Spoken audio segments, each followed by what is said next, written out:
In today's modern a-go-go world, where you can convince adults to buy action figures, retro has become a huge trend. And retro means a lot of things to a lot of companies, and even more so to a lot of collectors.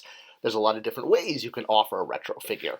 These days, you could take a modern figure with modern articulation and put it on a card.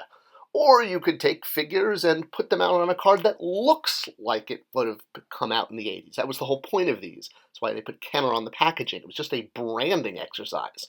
Or you could actually literally recreate figures from the 80s and resell them again.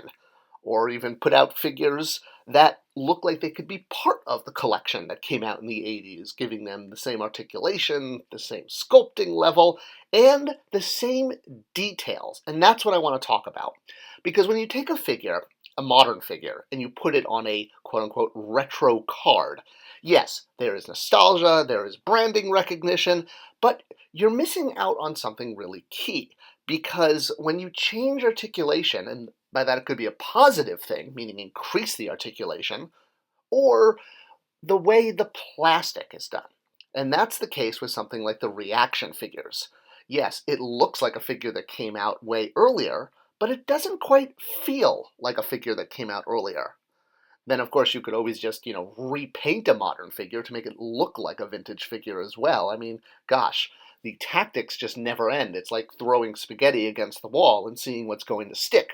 Everyone knows, hey, if you make it retro, it's going to sell these days. I mean, my daughter's 12 and has a Nirvana and Pink Floyd t-shirt collection. You don't think she knows who either of those bands are. All right, so one of the latest retro figure lines to hit is the new Superpowers line from McFarlane, which I was really looking forward to because this is combining two things. It's packaging, scale, and new tools. But the issue is the figures don't feel and or function like Superpowers. They're a little bit more modern as far as deco and even sculpt, and, well, there's no action features, and, well, even looking up close, the sculpts are not exactly super friendly, not super friendly, super powersy, super friendly, that's funny. I don't know. Comparing it to an actual Superpowers figure, somehow these feel like copies as opposed to figures that could just fit in as the next wave. As opposed to what Hasbro's doing with Star Wars, with their retro line, I really do feel like this figure could have just been the next wave of Star Wars figures released in 1985. I mean, granted, had there been an Obi-Wan Kenobi show, I mean, Ewan McGregor was like, 5 years old? So one of the ways I collect Star Wars figures is I want modern versions of all of the original figures that came out. But I would also love to recreate the original collection that I had as a kid, with figures that aren't completely destroyed.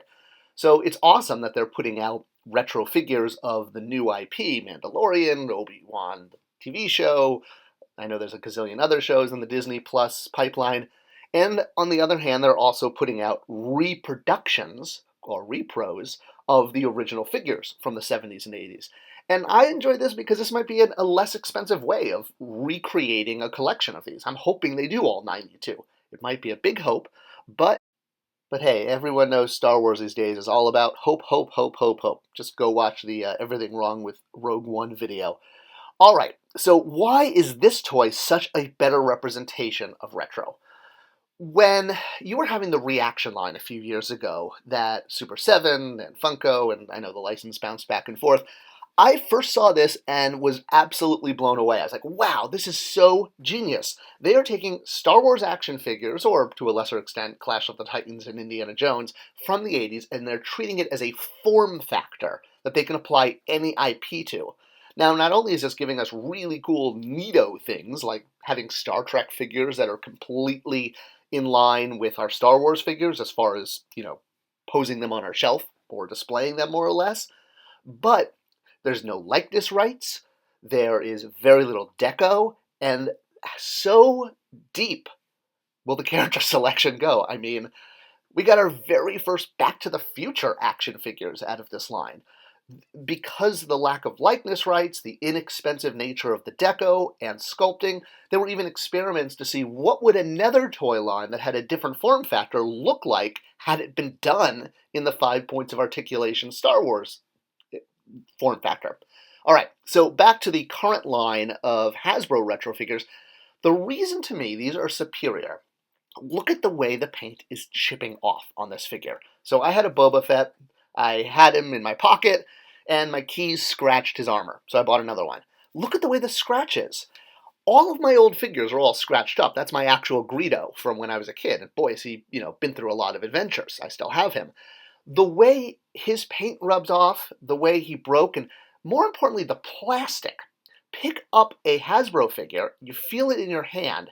It feels just like an old figure. But you pick up a reaction figure, the plastic feels chalky. It feels stiff. It doesn't have that rubbery sense.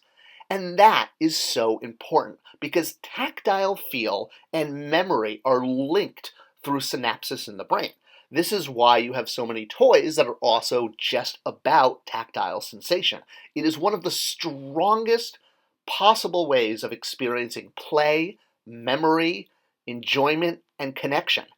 By having the plastic be the exact same type of plastic that we had back in the 1980s on these new 3 3/4 figures from Hasbro, you've not only increased visually the connection, but you've created a tactile sensation that reminds you of the figures. It's not just about repainting a toy to look like it came out in the 80s or packaging it like it looked like it came out in the 80s, but taking the time to actually use the materials, the sculpts, the plastic type, and even the cardstock that was used.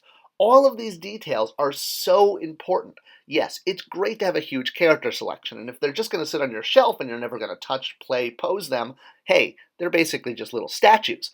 But to actually pick one up in your hand, to feel what it's like, and the way, honestly, yes, they scratch.